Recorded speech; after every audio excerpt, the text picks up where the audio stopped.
Are you the type of person who just gets overwhelmed when you are having a conflict with your partner, especially with your partner, but it could be someone else that you're close to? Or if you don't get a text back from them, you go insane. Even if it's 15 minutes or 20 minutes ago, you just cannot handle this. You cannot handle the space between you and your partner. And maybe people have called you needy in the past because you have that constant need to get in touch with your partner and constantly have some sort of conversation with them. And if you have been called needy in the past, if you have been called crazy in the past, that's not you. You are definitely not needy, you're definitely not crazy. That is your anxious attachment. That is just an attachment style that you have now had it for such a long period of time that you don't even understand what is it or from where is it stemming from.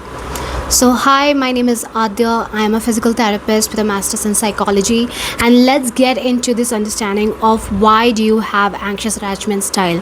So, what is an attachment style? Attachment style is nothing but a behavioral pattern that is developed in your childhood, and that same behavior that was developed years ago in your childhood is now showing up in your adulthood. That's how you react to a certain situation, you react to certain people. That behavior that you learned in your childhood still dictates your emotional status. Can you believe it?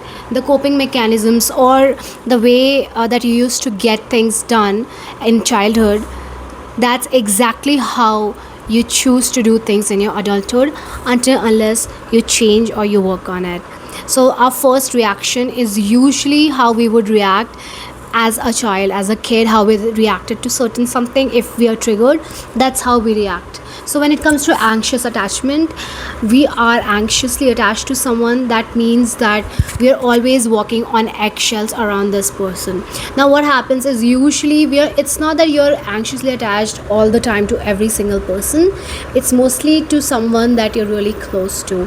And if in childhood that were your parents or your primary caregivers, now it could be your partner, it could be your boyfriend, it could be your girlfriend, and you're constantly over analyzing every single thing they say, overthinking every single thing that they are texting or talking about, because your brain needs to analyze if you might say something wrong and they might get angry or they might get upset or disappointed at you. So if you're anxiously attached, that's probably because your primary caretaker, your parents, your mom, dad, someone in your life when you were a kid was emotionally unpredictable. You could not predict what your parent is going to say, how they're going to react on certain situations, because they could not keep their emotions in check. They couldn't manage their own emotions, so they put it on their child. And now that child, that is you, are out there overthinking every single person's text, messages, calls, conversations. You're sitting there and over analyzing each and every conversation that you have had in the past, whatever things. And you are out there always thinking that, okay, what is the next step, what is the next step, just because in your childhood you had to manage the expectations of your own parents. Now, as an anxious attachment girly, I can definitely say that we often require higher levels of intimacy, higher levels of attachment. We feel a lot of insecurity. It's very easy for us to feel abandoned. It's very easy for us to be called clingy and needy, because why are you calling us needy when we were the ones who are actually abandoned emotionally as a child? You could have been abandoned physically in childhood by your parent, or emotionally abandoned by your parents. Maybe they could not meet the needs that you were you presented with at that particular age, and you had to deal with everything on your own.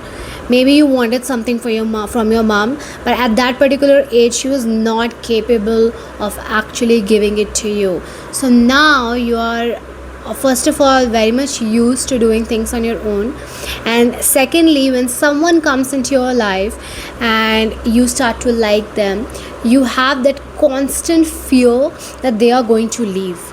Now when you constantly have a fear that someone is going to leave, Number one, you are going to try your best initially to test them. Now, that could be subconsciously or consciously, but you are going to test them whether they are going to leave you later on. So, initial stages of your relationship is going to look like certain situations where you are testing your partner, even though that might not be conscious. You are going to do that.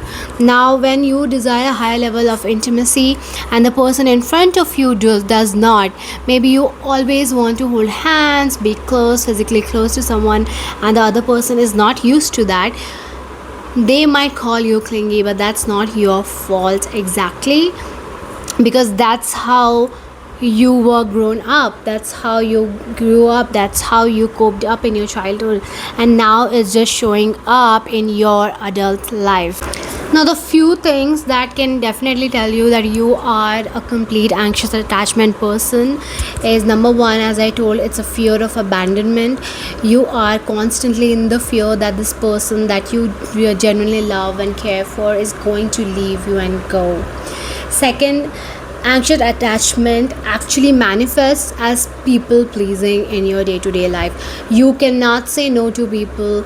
You constantly have the desire to people please everyone around you, because you think that if you say no, they're going to not like you, or there's going to be some kind of conflict which you are not ready for.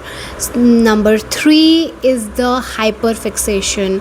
So someone gets into a relationship and they totally lose their own self concept. You're not doing anything on your own, you're not being with your friends, you're not doing things of your own, you're not doing your own hobbies. You are 110% invested in your partner.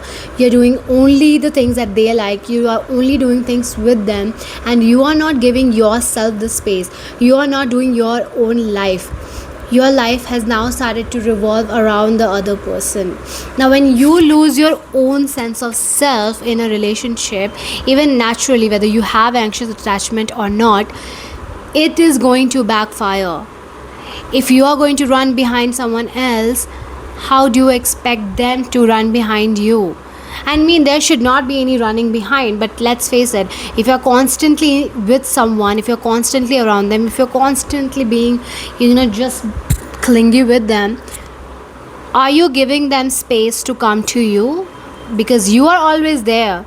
You are not giving them space to come to you. And as much as they would like it, after a while, they are going to feel the need to get some space, and you are going to feel the stress of not being your own independent person, because now you have completely lost yourself. You are not doing anything on your own. You are just dependent on your partner. Now, do you see this pen? If I put this pen outside the frame of the camera, is the pen still there or has it vanished? I am just keeping the pen away from the camera's frame and the angle, but the pen still exists, right? But when it comes to anxious attachment girlies or guys, so we think that if we do not see the love right here in front of us, it does not exist. So the moment the person goes away from you, or they're not constantly telling how much they love you, you feel that the love is gone.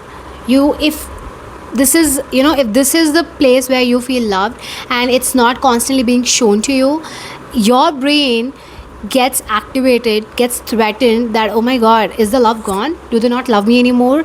Am I clingy? Am I annoying them? Do they not like me anymore? Are they going to leave me? And then you go into the whole downward spiral of things. But that's not the truth, because this pen, it exists. Whether it's in the camera's frame or not, it actually exists. You can't do anything, right? It exists, it exists, and you are not going to be like, oh my god, is it gone? If you constantly question that, you are not rooted, you're not grounded. Now, when you are constantly thinking, overthinking, thinking about other person's need and abandoning yourself, You are literally abandoning yourself and filling yourself with emotions that are of lower vibrational energy. Every emotion has energy, and I think that's very obvious. When you're happy and excited, you're already in the higher vibe, right? You say, oh my god, it's a high vibe energy, because you are in a high vibe. You're happy, you're excited, you're elated. But the moment you fill yourself with anxiety, stress, overthinking, over analysis of situations, people, you are pulling yourself down, and you're not going to be a fun person to be around, because you're constantly stressed, right? You are desperate, you are stressed out, you don't know what's happening, and that other person probably has a lot of power over you if they can dictate your emotions. Because let's face it, us anxious people, we correlate, we tune ourselves to other people's emotions. If my partner is stressed, or if there is a change in their tone, I am going to be stressed. It happens with partners, it happens with family, it happens with friends, because in your childhood you did that with your parents. That's a direct correlation of that. So how do you deal with it? How do you deal with this situation? How do you stop being anxious all the time? Because let's face it, your quality of life is not improving when you're constantly running behind someone. Ground yourself. That's literally the first thing, is to take a step back. Take a step back and ground yourself. Because imagine, you are my audience, and I'm constantly talking to you like this, and like I'm in your face, like I'm literally in your face all the time, and I'm just coming closer. Wouldn't you feel like going back a little bit? Like, take a step back, Adya. That's exactly what you are doing to that other person. You are in their face all the time. So you need to reel it back in. You need to take a step back and give them this space. Now this feels healthy, right? This feels healthy between you and me. I'm not in your face. I'm not like, I'm not just getting clingy with you. I'm taking a step back and I'm giving you the space whilst talking to you and communicating. And that's exactly what you need to do in relationships. Whatever it may be, with whomever it may be, you need to give space. When I say space, that does not mean stop talking and vanish and ghosting. That's toxic. Giving space is maintaining a healthy boundary. If that other person needs space, let them take the space. If that person is not reaching out to you, it is okay. You go do you, right? You invest in yourself. You go do your hobbies. You go do your work. You go get yourself busy. Keep your energy out of that person's face, because if I'm constantly throwing my energy at you, you are going to feel that desperation and would not want to be with me. So you need to ground yourself enough, in yourself enough, that you are not running behind someone else. And that is literally the step one of healing your anxiety and anxious attachment. When you do this, you automatically start to feel better. Secondly, if someone is pushing you away, because what happens in most cases, when an anxious attachment person goes out looking for relationships, there are higher chances that instead of dealing with someone secure, they end up with an avoidant. An avoidant is someone who is exactly the opposite of the anxious person. The more we want to cling to them, the more close we want to be to them, the farther away they want to be. They want to be in a relationship with you, they want to pursue you, they want to be with you, but they are, again, not in their healthiest mindset. So they are going to get scared and push you away the moment you start to show a lot of emotions and you start to get clingy, right? And in these kind of stages, when there are conflicts, the anxious person constantly wants to deal with it, heal it and work through with it, whereas the avoidant is going to run away from you. Now in such situations, you need to understand that your value is a lot, right? You are a high value person and you need to act like it. You are the prize. You are the prize. You are the person, that you are the main character of your own life, right? Someone wants to be with you, they will be with you no matter what. If they don't want to be with you, they will not be with you. And isn't it better that someone who is not good for you gets weeded out of your life very fast, even in the initial stages? No matter how much you love them, your self-respect and self-esteem should come before your emotions for them. Your self-respect, let me say it again, your self-respect and self-esteem needs to come before your emotions for them. No matter how much you love someone, if you are being disrespected, if you are not being valued, if they are just giving you bare minimum, first of all, it's 2026, bare minimum does not cut it at all, right? Better stay alone than to stay with someone who does not smother you with love and affection.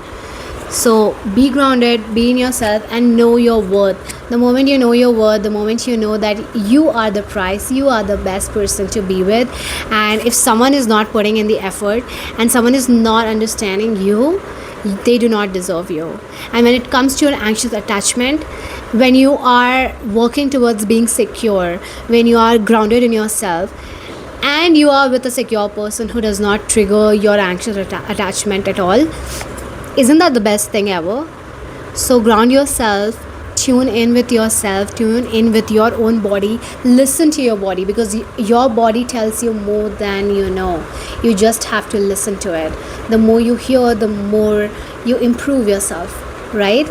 That is it for today. Let me know in the comments, are you anxious person or an avoidant? Because I am definitely anxious and working towards being secure.